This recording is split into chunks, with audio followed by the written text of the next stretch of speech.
Coming up on today's episode of the Airtribe Podcast.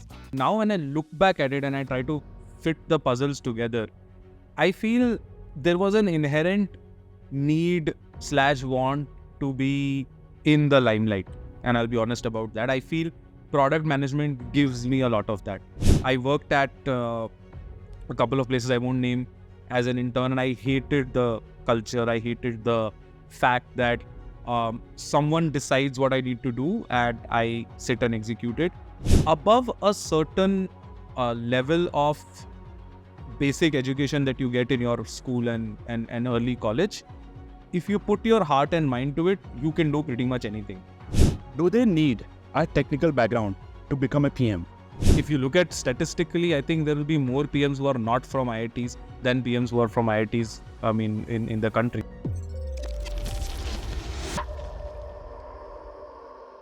Hi everyone, welcome to the episode 5 of the Airtribe Podcast. Today we have Malay, lead product manager at Vyapar with us. His journey started at Learn, where he served as a product manager before the company's acquisition by Byju's. What truly sets Malay apart is his passion for creating products that solve real-world problems. Currently spearheading the product team at Vyapar, Malay is at the forefront of empowering entrepreneurs with the tools they need to thrive and grow. Hey Malay, welcome to the Airtribe Podcast. Hi Navneet, thanks for having me. Great meeting you. Cool. So, you are currently the lead PM at Vyapar, Yes. right? We and our community would love to know more about why you got into product management in the first place. Good question. Thank you for asking that. And of course, thank you for having me. So, honestly, career paths, I feel at the time when I started my career, they were, you couldn't govern a lot of things. What I mean by that is when I was in college, data analysis was the big thing. So everyone was trying to be a data analyst. Everyone wanted to learn R programming, and I was also one of them. Then I got hired as an operations manager because you get what you get in placements. And within 6 months, I lucked out, to be honest, because the product manager that was supposed to be taking care of the product quit or was asked to go. Not sure, but one of those two things. And someone asked me, hey, do you want to look at this? Because at that time, if the guy is smart or, not smart, but if the guy is, good at talking, they would just say, hey, product management kar lo. So, because it was only project management at that time. Now it's become very structured. But I think now when I look back at it and I try to fit the puzzles together, I feel there was an inherent need/want to be in the limelight. And I'll be honest about that. I feel product management gives me a lot of that, or gave me a lot of that when I started. College, early career, Vyapar as well. It gives you the chance to, run the show. And that for me makes a lot of difference. I worked at a couple of places I won't name as an intern, and I hated the culture. I hated the fact that someone decides what I need to do and I sit and execute it. It was not what I liked at all. Which is why when PM happened by accident, and I realized, within first 5 days, 5 developers are coming to me asking me how should I do it. The CEO is asking me for updates on critical things, and no one's telling me what to do. Of course, it was counterproductive because I had to learn everything through experiment. But that need to be in the limelight is why I chose product management, or why I continued when product management was given to me. So does that answer your question? Did you want something more interesting? To some extent, yes, but this is not the answer I was expecting. And it made me think a lot. So I want to deep dive on a couple of things that you said. So you like the idea of becoming a product manager because you also thought it will put a limelight on you. Yes. The question is it how the role turned out to be? Because apart from the limelight, which comes from the huge amount of responsibility you were given, but the kind of ownership that you had to, showcase, and the kind of impact that you had to somehow show to the team to keep making progress in your career. I would want our audience to understand the balance between, being in the limelight and the impact that you had to drive and the amount of hard work that you must have put into place for that. Got it. I mean, that's true. You're right. I mean, like I said, the core reason might be limelight, but I'll tell you a small story about my college days, and I think that will help answer this. I have always been a very technical person. I thought that I had a engineering mindset, and that is why, or I had a core engineering mindset. That is why, even though civil engineering was not popular, I chose that because I felt I didn't get mechanical, of course, because my rank wasn't good enough. Civil engineering was what I got, and I thought core engineering is what I want to do, and because I'm a very mathematics guy, but 2 years into civil engineering, I realized it's not for me. Like a lot of my peers at IIT, or even a lot of people right now, they are into something and they think that this is not for me.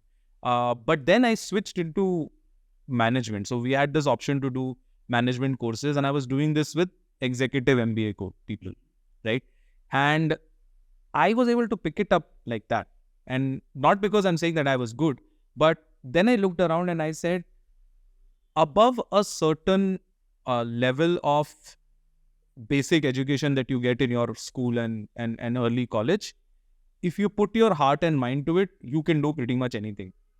So from there, now once I knew that this was something that was giving me what I wanted, I made sure that I had to perform all the responsibilities or all the things I needed to do to keep going at it. So I think there are two parts of it. One is, do you have the skill set to do it? And I feel any skill set can be built over a period of time if you keep at it. If you have a certain level of your primary basic education up till class 10, 12 sorted, you can actually build any level of skill. You need to know, or you need to believe the fact that what you're doing with that skill is giving you what you want. So you can't be an engineer and say that, I mean, this doesn't give me satisfaction, but I'll keep doing it for long. You can try, but it will not work out.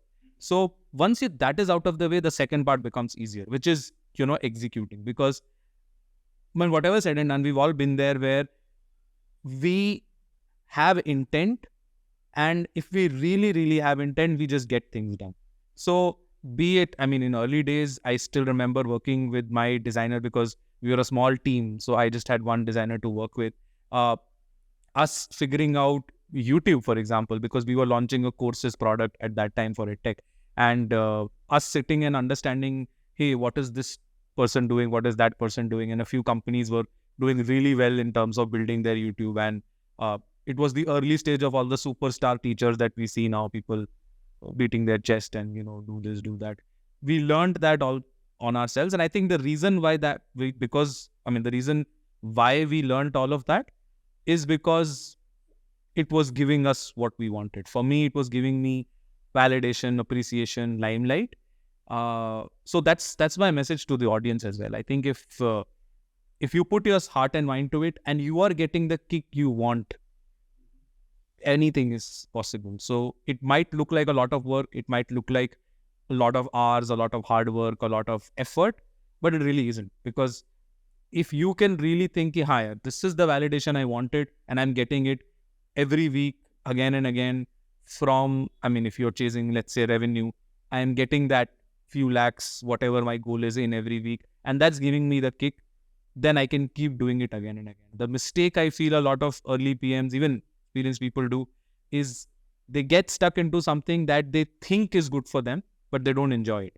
So my message is to enjoy what they do. And once you do that, other things align. It's tough, but it's easier to align execution than thought process. So yeah, I think I enjoyed the limelight, and then it's anything. If I think, hey, being a better product manager right now for the company means me going out with our salesperson and helping him with his pitch, or being a better product manager means me spending half my day in reviewing a junior product manager because it gives me the validation or because it gives me the kick, then anything is fine. Then anything can be learned, anything can be, any skill can be developed.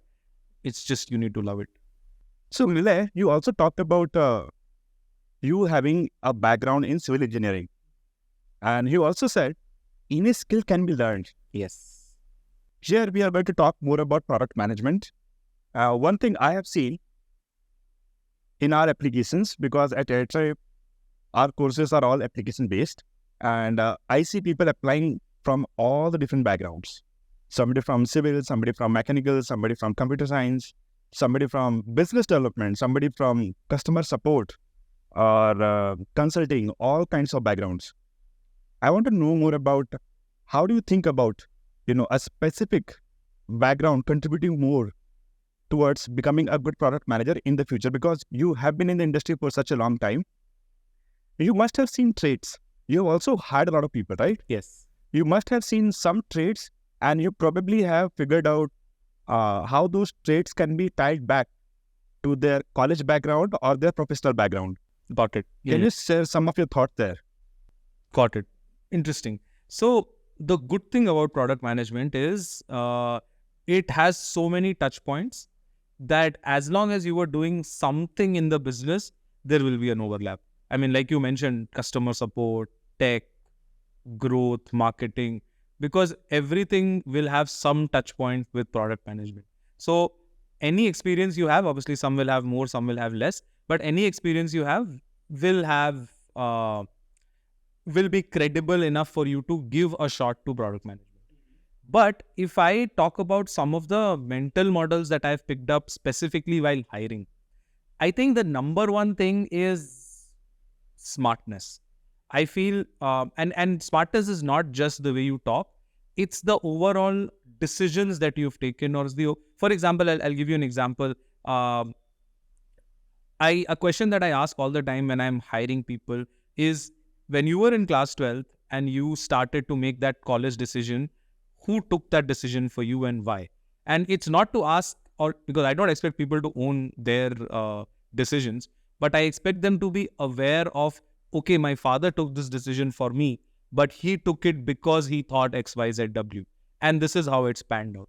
I mean, meeting a person who is smart enough to know his own career journey is one of the big things that I look for. I mean, I always ask, okay, this happened in your college. What was the decision? Though you changed your job, how did you change it? And most people just come up and say, no, I mean, they come up with trivial reasons, right? I changed my job because I wanted a change. I mean, that's like the most common thing that I've ever heard is, I mean, you are not even deep enough to think ki I want to change my job. It's a big decision for me. Or even if it's not a big decision for me, at least have a strong reasoning.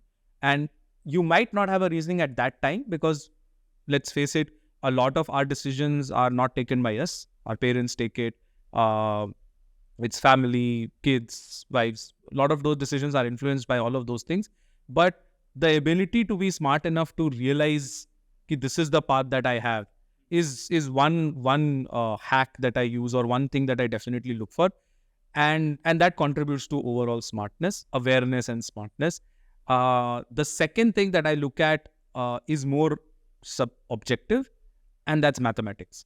I feel not mathematics in the literal sense of numbers, but I feel the ability to be, generally inquisitive about things in a very mathematical way. I mean, I tell you, if you, one thing that I always ask people around is, if they use a real life, I talk about their day, and let's say they use a car or they use an elevator, and they use, what do they think about those things? I mean, I try to probe on real life tools or things that they use and try and understand when they talk about it, how mathematical they are.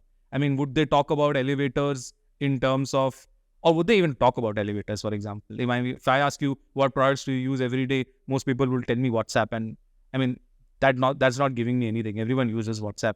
If you are trying to be a product person, I think smartness, awareness, and being logical and mathematical about things.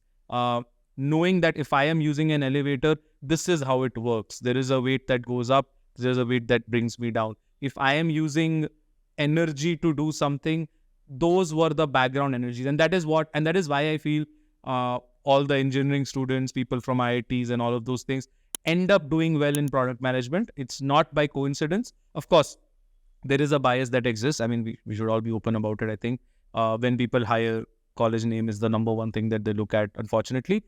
But it exists because those people have been taught to be mathematical in their 4-5 years of college, either through their peers, because their peers were all super good at being logical, being reason focused and mathematical, and that's made them better in terms of reasoning. So smartness, awareness and reasoning, I think these three are the must-haves. Apart from this, I'm sure everyone knows product sense, RCA, analyticals, but those are things that you can do. Those are things that you can figure out. The first part is things that you need a lot of soul searching to really know. So yeah, what do you think, by the way? Because you hired a lot of people here. What are your mental models? Yeah, I was listening to what you were saying, and when you talked about this interesting example of using an elevator. Some people would just use the elevator to get the job done, and then there would be some who would be curious about it. Yeah. How does it work? So when you were saying having a mathematical mindset, I would just say basic curiosity is very important. When you think about roles like product management or anything else which is, high stakes in tech companies. So when I look at candidates, both either at Airtribe or for our programs, we look for how self-aware they are. Do they know where they are, why they took the decisions they took, and where they want to go. And a couple of other things that we always look for: are they clear about why they want to become a PM? Do they have clarity there? If they don't have any clarity there, no matter how much effort we put in, you put in as a mentor, and other instructors we have in the program, we will not be able to do justice to the learner outcomes. I think it's a mix of qualitative and quantitative skills. People should be self-aware. People should have a high level of curiosity. People should be analytical enough so that they can reason through a problem statement and understand, how to go about solving it to have a certain impact on the customers, on the business, on the users. That is very much required. But I would say one more thing that you didn't actually, emphasize on, which I have seen being very important, which is communication. When it comes to product management, half the job is about aligning all the stakeholders. That is true. You have to understand whether the problem exists or not. Having said that, I just wanted to share my perspective. There are lots of great PMs out there who didn't go to one of these colleges. Yeah, of course. I mean, goes without saying. I mean, I feel the bias exists, but if you work hard enough, you can break it. I mean, if you look at statistically, I think there will be more PMs who are not from IITs than PMs who are from IITs, in the country, because there are just so many companies and everyone has one or two product managers, and not everyone did go to these colleges. So even though the biases exist, I think it's not restrictive. No one should restrict themselves around it. There is one more thing that I wanted to touch on, and that is one thing that I remembered. I was speaking to someone, a mentee that I was working with, and he mentions this, right? That a lot of founders or a lot of people talk about curiosity, but I don't get it. I mean, yeah, I'm coming from an elevator. What do you want me to know about it, right? And what I want the audience to also take away is little things. For example, today morning when we were coming in the elevator of this building, the fact that the touch screen on the outside doesn't have a big enough space to tap, you need to tap like at the right little bit compared to the inside, is something that should bother you. There's something that should strike your mind at least. Yeah. Saying that, hey, when they were designing it, wouldn't they have thought about this? Why is it so bad? And I'm sure a lot of you know what elevator company I'm talking about, because all of us have seen this problem in a lot of elevators where it's touch screen and you just can't seem to press that button. It's really frustrating. So that's what curiosity means. Just not, I mean, most people would say, 2-3 touch chances, it works, I'll just go up. So I think objectively that's what curiosity means, because I see a lot of people come and they say, okay, yeah, everyone talks about curiosity. I am curious. I ask questions. What do you want? I think this might help people, understand what's the the difference in being inherently curious about something and being forced to be curious about something. So I have seen you have been very active in the ecosystem, by the way. Like, over the last few months or maybe the last couple of years, you have been associated with different platforms. Even at Airtribe, you are one of the more loved mentors, and people like your feedback. People like the way you have done mock interviews with them before they actually appeared for actual interviews. So I see a lot of dedication from you. I would not say others are not putting in effort, but there is a certain type of, persona which fits well into, being a great mentor. So I want to understand why you got into, mentorship. What are your thoughts on giving back to the community, and how has been your journey like? If I say limelight, it will be funny again. No, but that's not the but that's not the truth, honestly. So yeah, why I got into mentorship started by accident again. See, I feel most of the things start by accident. From the football team I support to Which team, by the way? Man City, we just won the Champions League yesterday. I was up till 4 celebrating. So yeah, unbelievable. 12 years of support and finally was unbelievable. Examples of commitment everywhere. Yeah. Manchester City has been a massive part of me in my college years. I mean, because it was 2010, 2011, 2012 actually, school and college. There was no one supporting City. I supported them because I played FIFA and I liked their kit, to be very honest. So it was accident. But then I think you're right. I mean, you have to give it your all. And I have been through like some terrible lows personally, professionally, and it has either been an escape or it has been a reason for the low. I mean, some of the games we've lost, I can't even imagine. But it was all worth it yesterday or today, to be honest. 2:33 a.m. we won the treble and everything. So yeah, you're right. Commitment everywhere is a theme. But coming back to what I was talking about. So yeah, from the football club I support to loving product management, it all starts by accident. It all starts by an opportunity, to be honest. And then you ask yourself, hey, does this make me happy? And then you keep doing it. With mentorship, what happened was I honestly didn't know much about it. I didn't know about the industry that's growing within product management, the aspirant product management industry. I mean, kudos to you to, figure it out and start a great company on top of it. But I didn't know that, to be honest. I just got married and I was in Switzerland when someone from a company reached out to me and said that, hey, we liked your profile. Do you want to do this? We run a cohort and all of those things. And I was like, yeah, let's do it. I still remember we were sitting in like a cafe there and I was taking a mentorship call because it was like a half an hour onboarding call of sorts. And I thought that, yeah, this could be fun actually, because I saw people and I saw them actually struggle. I mean, even at Airtribe, the part that I love, I mean, some of the people that I've worked with, especially in the code that we're doing right now, I mean, one is their desperation, I mean, not in a bad way, in a good way, their desperation to figure this out, their desperation to say that, come on, why is it so tough? Why am I not getting calls? Why aren't you giving me a 9 on 10 on your project? So I was speaking to one of the learners from the cohort and yesterday, and he mentioned a feedback around depth that I'd given him 6 weeks back, right? And these kind of incidents happened like 18 months odd back when I started mentorship. And again, it gave me a kick in terms of I had never thought of myself as someone who could help people and get benefit out of it. I always thought of myself as a selfish person. I felt that it centers around me. But when you experience a little bit of, that taste of someone messaging you on LinkedIn and saying, man, you changed how I look at things, or man, you changed my career. I never felt that high at Learn by Juice or Vyapar. And even now, I mean, obviously Vyapar has been great and I love what I do.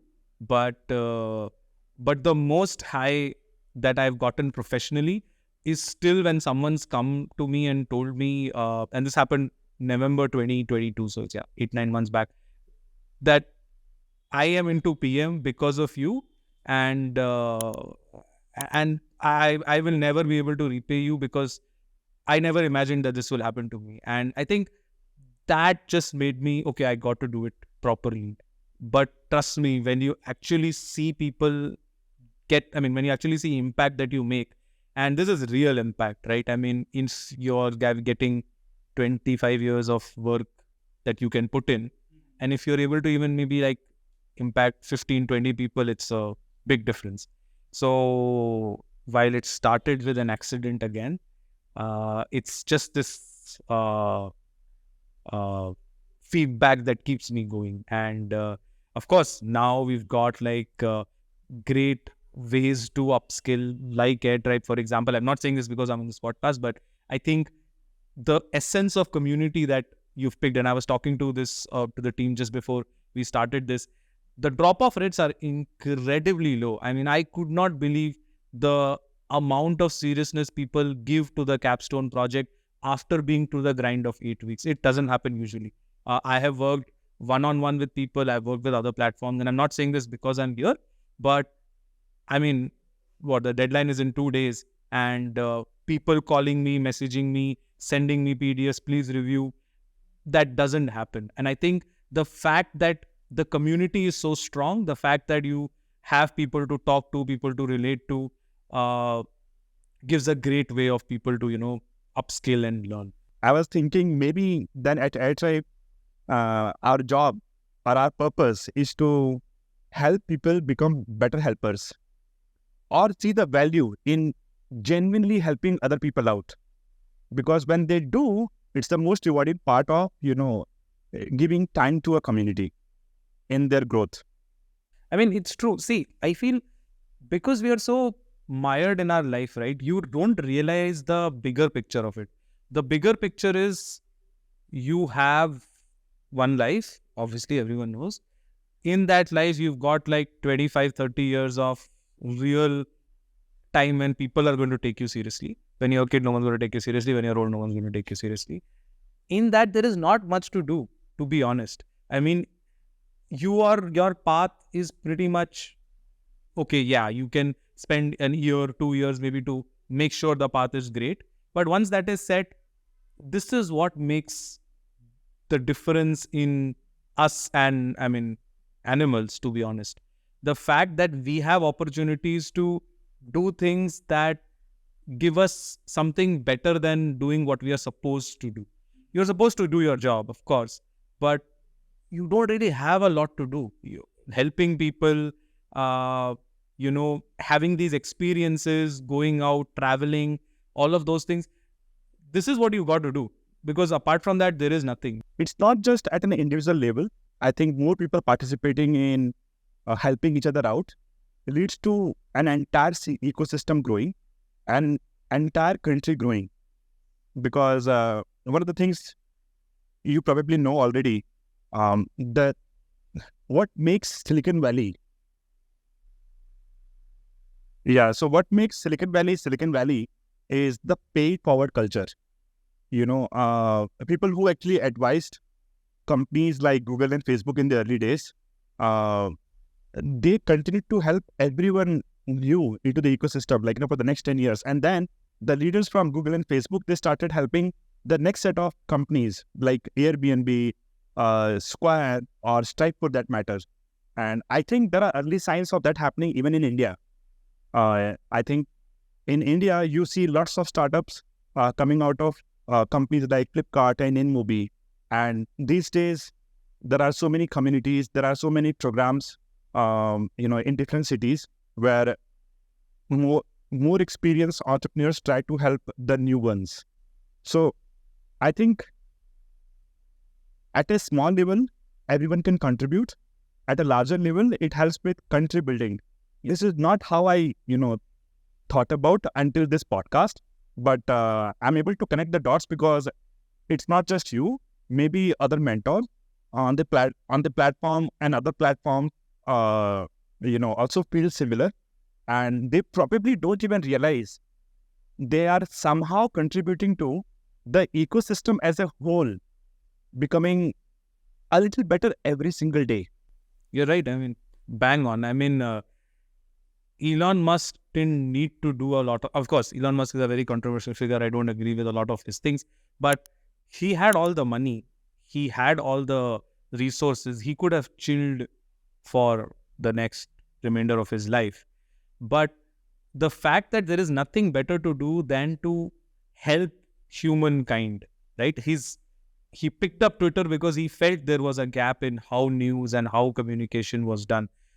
He picked up things like Tesla or like SpaceX, etc., even after doing what he did at PayPal. And PayPal is the biggest example of how this whole culture is built. I mean, I was reading this book on how Airbnb used to do their research and everything. And Reid Hoffman helped them a lot in terms of their early days. And that is what we need to bring. You're right, it's starting to happen here. But I still feel we miss the bigger picture. We don't see it as nation building or as ecosystem building. I mean, what we have here at Bangalore is extraordinarily precious for the country, to be very honest, because there are so many other places that are better than this in terms of infrastructure, in terms of enablement, and in terms of talent also. But why something is happening here is because at some point you were able to attract a certain kind of talent, which was again IT, tech-enabled people who were having that exposure, who were having that exposure to US, you were having that exposure to how other civilizations have developed in the recent past. So you're right, it's nation building. I mean, and I'm not trying to hype it. It actually is, because it doesn't seem that close, but the next thing you know, you help someone move into product management, and that person made the next UPI, and that is a massive contribution for any mentor. So Malay, we talk to product aspirants all the time. One common question that we have seen across all of them: do they need a technical background to become a PM?